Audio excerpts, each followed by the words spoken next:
Good morning students. मैं Anik Maurya Chaudhary MR memorial college of education 5 NRD Nirvana Sutragarh से अपनी class B.Ed second year subject है knowledge and curriculum यानी ज्ञान और पाठ्यक्रम। हमारा जो टॉपिक है वो ज्ञान है जो कि हम पढ़ रहे थे। जैसा कि आपको पता है, लास्ट वीडियो आपने मेरी देखी होगी, उसमें हम ज्ञान के प्रकार कर रहे थे। क्या कर रहे थे? ज्ञान के प्रकार।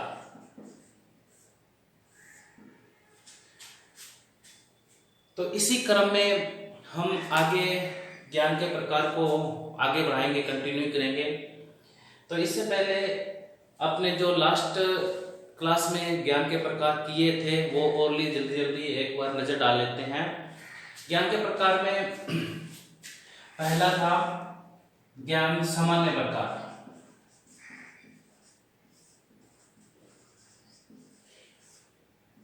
ज्ञान के सामान्य प्रकार। सामान्य प्रकार में दो प्रकार थे, एक प्रागुण भाविक ज्ञान, पहला था प्रागुण भाविक ज्ञान और दूसरा था प्रायोगिक ज्ञान।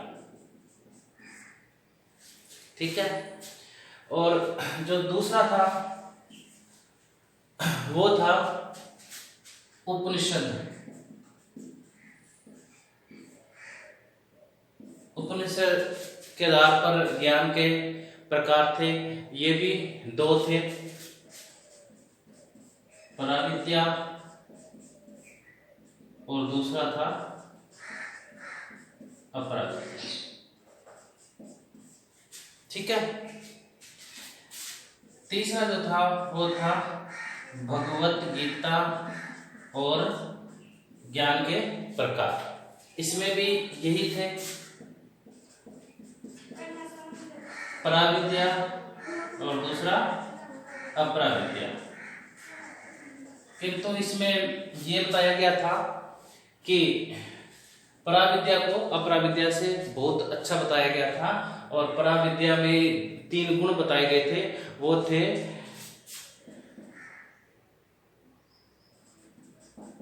सात्विक, राजसी और तामसिक। ये 3 गुण बताए गए थे भगवत गीता में। भगवत गीता के पराविद्या में 3 गुण, सात्विक, राजसी और तामसिक, ये 3 गुण बताए गए थे। चौथा था जैन दर्शन। जैन दर्शन और ज्ञान के प्रकार। इसमें 5 थे, मति ज्ञान, श्रुति ज्ञान, मति ज्ञान, श्रुति ज्ञान, मन है प्रविज्ञान, मति ज्ञान, श्रुति ज्ञान, मन है प्रविज्ञान, अवधि ज्ञान और केवल्य ज्ञान। अवधि ज्ञान और केवल्य ज्ञान, ये 5 थे। ये जो अपने लास्ट क्लास की वीडियो में आपने देखा होगा, इन सभी पे अपने चर्चा कर चुके थे। तो आज हम इसके आगे जो प्रकार हैं उसके बारे में पढ़ेंगे। तो आज हमारा जो पहला टॉपिक क्लियर होगा वो होगा न्याय दर्शन और ज्ञान के प्रकार। सामान्य हो गया था, उपनिषद हो गया था, भगवद गीता हो गया था और जैन हो गया था। अब है 5वां न्याय दर्शन और ज्ञान के प्रकार।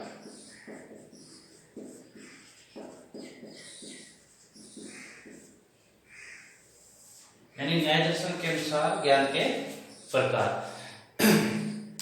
इसमें जो देखो ये पहला है प्रत्यक्ष ज्ञान, प्रत्यक्ष ज्ञान। जैसा कि इसके नाम से पता चल रहा है प्रत्यक्ष, प्रत्यक्ष के नाम से पता चल रहा है कि भी जिसे व्यक्ति सीधे रूप में या प्रत्यक्ष रूप में ग्रहण करना चाहता हो जिस ज्ञान को, उसे प्रत्यक्ष ज्ञान कहते हैं। इसके लिए अन्य कोई साधनों की आवश्यकता नहीं होती, जो सीधे तौर पे ग्रहण कर लेता हो, प्रत्यक्ष सीधे तौर पे नहीं प्रत्यक्ष रूप से ग्रहण करता हो, उसे प्रत्यक्ष ज्ञान कहते हैं। और इससे किसी भी सहारे की, किसी भी आवश्यकता की इसकी जरूरत नहीं होती है, किसी भी साधनों की आवश्यकता नहीं होती है। और ये दो प्रकार के होते हैं, पहला है इंद्रियों से प्राप्त ज्ञान और दूसरा होता है अंतः ज्ञान। पहला है इंद्रियों से प्राप्त ज्ञान और दूसरा है अंतः ज्ञान। समझ में आ गया कि प्रत्यक्ष ज्ञान वो होता है जो सीधे तौर पर व्यक्ति को प्राप्त होता है, इसको प्राप्त करने के लिए किसी भी साधन की आवश्यकता नहीं होती है, वो होता है प्रत्यक्ष ज्ञान। अब दूसरा है अनुमेय ज्ञान। दूसरा है अनुमेय ज्ञान। अब ये अनुमेय ज्ञान क्या होता है कि जैसा कि इसके अनुमेय का मतलब होता है अंदाजा लगाना, तो इसी के आधार पर अपने इसको करेंगे कि ये जो ज्ञान है ये अंदाजे पे निर्धारित रहता है, ये अंदाजे पे होता है। जैसे कि उदाहरण के तौर पर अपन देखें कि किसी व्यक्ति के मुख मुद्रा को देखकर उसके उस समय के स्वभाव के बारे में पता करना लगाना या उसके गुणों को पता करना। अपने कई बार देखते हैं ना कि भी उसका मुख देख के उसके गुण को पता लगाया जा सकता है, तो ये क्या होता है, केवल अंदाजे पे निर्धारित रहता है। व्यक्ति के चाल, उसके रंग, उसके मतलब रहने के ढंग देख के तो उसके व्यक्तित्व का अपना अंदाजा लगा सकते हैं। तो ऐसे कि ये अनुमेय है, ये अंदाजे हैं केवल। और इसी प्रकार जैसे बादलों को देख के ये अंदाजा लगाया जा सकता है बारिश आएगी या नहीं आएगी। ये मतलब कि ये अनुमानित ज्ञान है। क्या ज्ञान है? अनुमानित ज्ञान।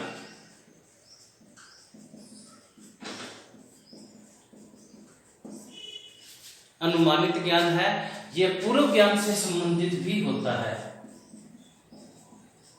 इससे पूर्व ज्ञान से संबंधित भी होता है।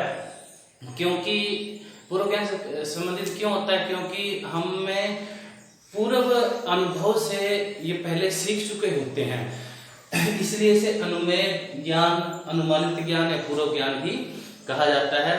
अब पूर्ण अनुभव कैसे? जैसे कि पहले बादल गरज रहे हैं तो अपने ये कह सकते हैं कि भी अब बारिश आएगी, मतलब उसके सिचुएशन का हमें पहले से ही पता होता है।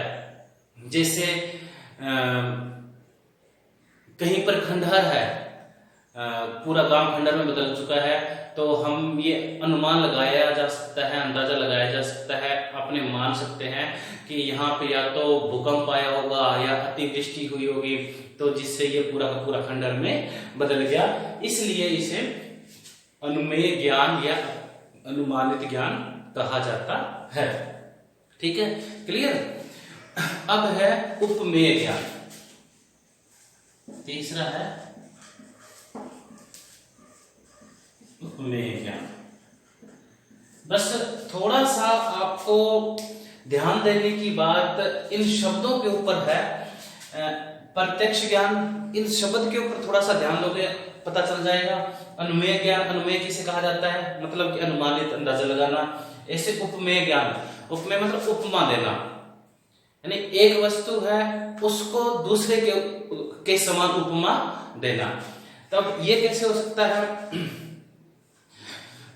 मतलब कि एक जो ज्ञान है वो व्यक्ति के समानता के आधार पर प्राप्त कर सकते हैं, समानता के आधार पर।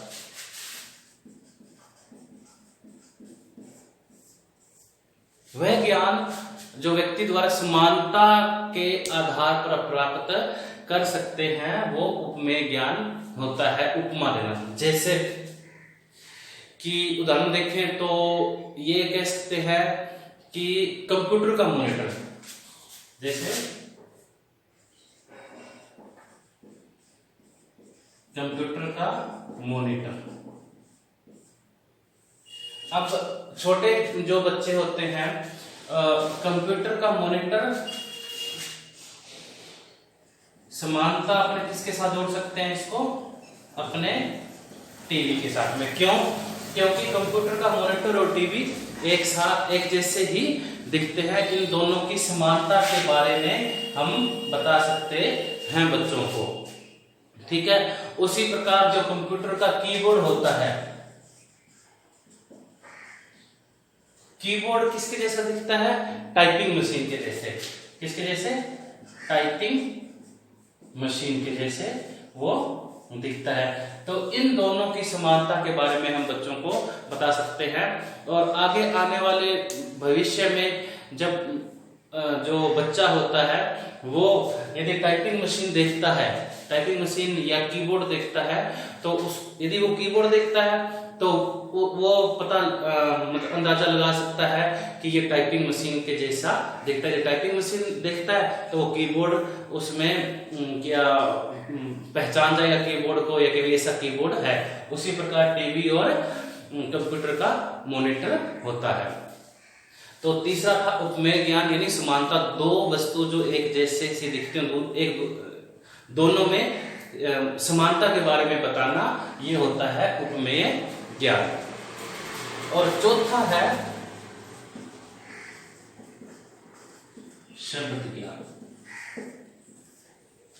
क्या है? शब्द ज्ञान। अब इस शब्द को ऊपर देखें अपने, तो नॉर्मल सी ये देखने वाली बात है, वह ज्ञान जो शब्दों के द्वारा प्राप्त होता है, कि वह ज्ञान जो शब्दों के माध्यम से प्राप्त होता है। यदि अपने इसको अच्छे से करें तो ये कह सकते हैं कि वह ज्ञान जो हमें पुस्तक पढ़कर या व्यक्तियों के आवाज के माध्यम से सुनकर हम काफी शब्दों को पहले से ही जानते हैं। किससे? पुस्तकों से और व्यक्ति के आवाजों से जो ज्ञान प्राप्त हो वह शब्द ज्ञान कहलाता है। किससे? पुस्तकों से और व्यक्ति के आवाज से। ये जो होता है वो होता है शब्द ज्ञान। तो चारों अपने न्याय दर्शन और ज्ञान के प्रकार में चार थे। पहला प्रत्यक्ष ज्ञान, वह ज्ञान जो सीधे रूप से प्रत्यक्ष रूप से हमें प्राप्त होता है और जिसे मतलब किसी भी साधन की आवश्यकता नहीं होती।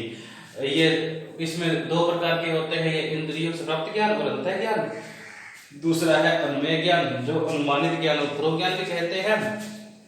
और तीसरा है उपमेय ज्ञान, उपमा देना, समानता, दो वस्तुओं को एक जैसे समानता के बारे में बताना। और शब्द ज्ञान, शब्दों के माध्यम से या पुस्तकों के माध्यम से, व्यक्ति के आवाज के माध्यम से प्राप्त ज्ञान।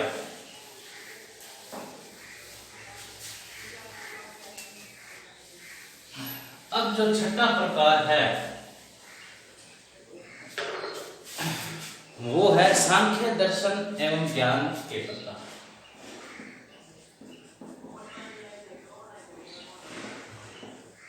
सांख्य दर्शन एवं ज्ञान के प्रकार।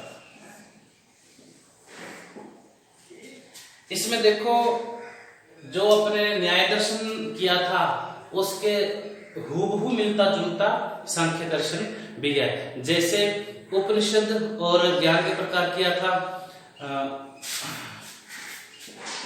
उपनिषद और ज्ञान के प्रकार, और भगवत गीता और ज्ञान के प्रकार। इन दोनों में कॉमन थी, दोनों में पराविद्या थी, अपरा विद्या दोनों में थी, ये दोनों के प्रकार थे, किंतु भागवत गीता में अलग क्या था, भागवत गीता में अलग था, पराविद्या में गुणों को ज्यादा महत्व दिया गया था। वो 3 गुण थे, सात्विक, राजसी और तामसिक। बाकी ये दोनों एक जैसे थे, जिसमें सात्विक को सर्वश्रेष्ठ गुण माना गया था। उसी प्रकार सांख्य दर्शन एवं ज्ञान के प्रकार में है कि न्याय दर्शन और सांख्य दर्शन में जो प्रकार है वो लगभग मिलते जुलते हैं। तो अपने अब सांख्य दर्शन में करेंगे। जो पहला है वो होता है प्रत्यक्ष ज्ञान।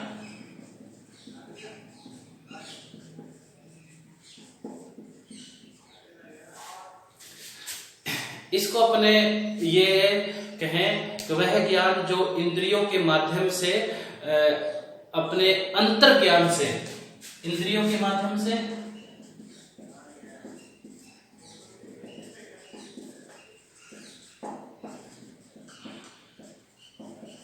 और अंतर ज्ञान से जो प्राप्त होता है वो होता है प्रत्यक्ष ज्ञान।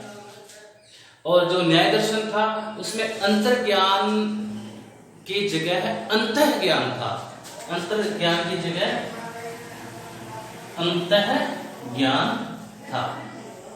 इतनी चेंजिंग है इसमें अंतर ज्ञान है और ये अंतः ज्ञान था। दूसरा है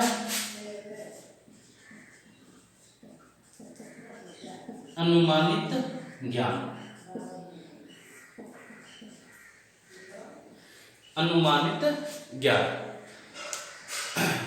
अब यदि अपने इसको न्याय दर्शन से जोड़ें तो इसमें न्याय दर्शन में कौन हो सकता है? उपमेय कौन कौन से थे? पहला था प्रत्यक्ष, दूसरा था अनुमेय, फिर उपमेय, फिर शब्द। तो प्रत्यक्ष का प्रत्यक्ष से जोड़ दिया। तो अनुमानित ज्ञान अपने उपमेय जोड़ेंगे या अनुमेय जोड़ेंगे? कौन सा जोड़ेंगे? तो ये देखो अनुमानित अनुमान के आधार पर, तो ये होता है अनुमेय ज्ञान। तो जो न्याय दर्शन का जो ज्ञान का प्रकार था अनुमेय, वो सांख्य दर्शन में अनुमानित ज्ञान हो गया। इसमें यह है कि यह जो ज्ञान है ये इसके शब्द के ऊपर देख लो, यह अनुमान पे आधारित होता है, पूरे पूरे अनुमान पर आधारित होता है। इसमें अपने पूर्व ज्ञान के आधार पर ये अनुमान लगाया जा सकता है कि बारिश के बाद में या बारिश के समय कितनी बारिश होगी, कितनी होने वाली है, या अब भूकंप आने वाला है, बिजली गिरने वाली है, या बहुत ज्यादा बारिश आएगी या ओलावृष्टि होगी। ये सारा का सारा है ये अनुमानित ज्ञान में होता है। ठीक है, समझ में आ गया? अनुमानित ज्ञान किसे कहा गया है कि अनुमान लगाना। जैसे उदाहरण के तौर पर देखें कि बारिश के बाद में कितनी बारिश होगी, ठीक है, कब रुकेगी, कितनी देर और चलेगी, बिजली कड़केगी, बहुत ज्यादा तेज आवाज होती है, गर्जना होती है, अपने अनुमान लगा लेते हैं कि कहाँ पे बिजली गिरी है। ये कह सकते हैं, कहते हैं ना, लगता है बिजली गिर गई, तो वो हालांकि सत्य भी होता है। और बहुत ज्यादा अतिवृष्टि होती है तो अपने कह सकते हैं कि भूसंकलन होएगा, तो वो होता भी है। तो ये सारा का सारा है, ये अनुमान के आधार पर जो ज्ञान होता है उसे अनुमानित ज्ञान कहते हैं। ठीक है, अब तीसरा है शाब्दिक ज्ञान।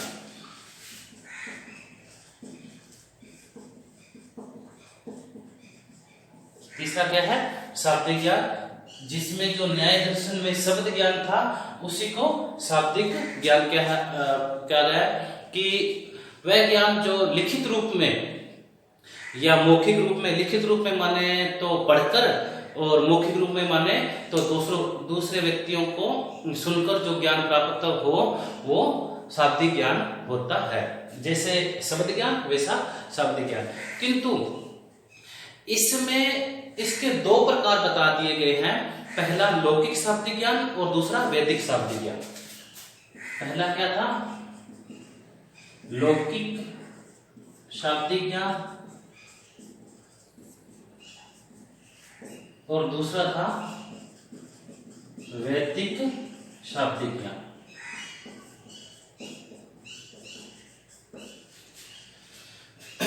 अब ये लौकिक शाब्दिक ज्ञान और वैदिक शाब्दिक ज्ञान ये क्या है?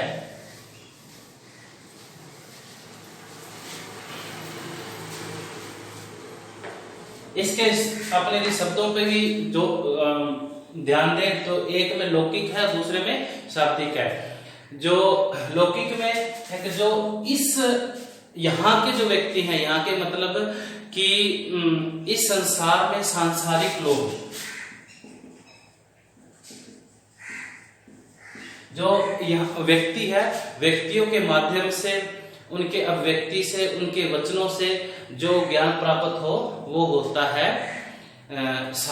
लौकिक ज्ञान, मतलब सांसारिक लोगों से। इसमें प्रमुख है सांसारिक लोग। इनके व्यक्ति से, इनकी बातों से, इनके वचनों को सुनकर जो ज्ञान हमें मिले वो होता है लौकिक ज्ञान और वैदिक ज्ञान। अब देखो, वैदिक शब्द ही बहुत पवित्र लग रहा है अपने को, मतलब ये वेदों से रिलेटेड है, सत्य से रिलेटेड है। तो अपन ये कह सकते हैं कि वह ज्ञान जो साधु संतों के द्वारा, ऋषि मुनियों के द्वारा, महापुरुषों के द्वारा, उनके सात्विक वचन, संतों के द्वारा, ऋषि मुनियों के द्वारा, ठीक है, महापुरुषों के द्वारा जो सात्विक वचन होते हैं,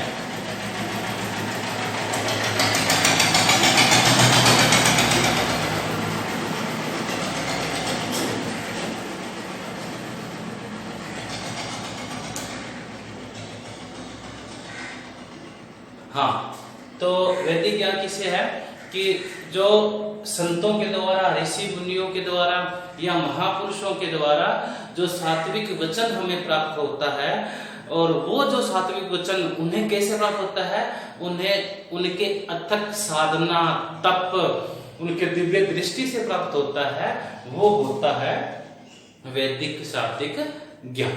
ठीक है, दोनों पता चल गया। लौकिक में जो सांसारिक लोगों के द्वारा प्राप्त होता है वो होता है, और वैदिक में संतों के द्वारा, ऋषि मुनियों के द्वारा सात्विक वचन से हमें जो ज्ञान प्राप्त होता है वो होता है वैदिक ज्ञान। और ये जो ज्ञान है ये उन ऋषियों को, उन ऋषि मुनियों को, संतों को उनके अथक साधना, उनके दिव्य दृष्टि से प्राप्त होता है। वो होता है वैदिक शाब्दिक ज्ञान। ठीक है बच्चों, तो ज्ञान के जो मुख्य मुख्य प्रकार थे वो इतने ही थे। हमने ज्ञान के मुख्य मुख्य प्रकार में कर चुके थे। ज्ञान के सामान्य प्रकार जो 2 थे, और फिर उपनिषद और ज्ञान के प्रकार उसमें भी 2 थे, भागवत गीता और ज्ञान के प्रकार उसमें भी 2 थे, और उसके बाद में सांख्य दर्शन और न्याय के प्रकार, न्याय दर्शन और ज्ञान के प्रकार, ये थे ज्ञान के मुख्य मुख्य प्रकार। तो बच्चों आज के लिए इतना ही। जल्द ही हम एक नए टॉपिक के साथ में आपके समक्ष हाजिर रहेंगे। तब तक के लिए धन्यवाद।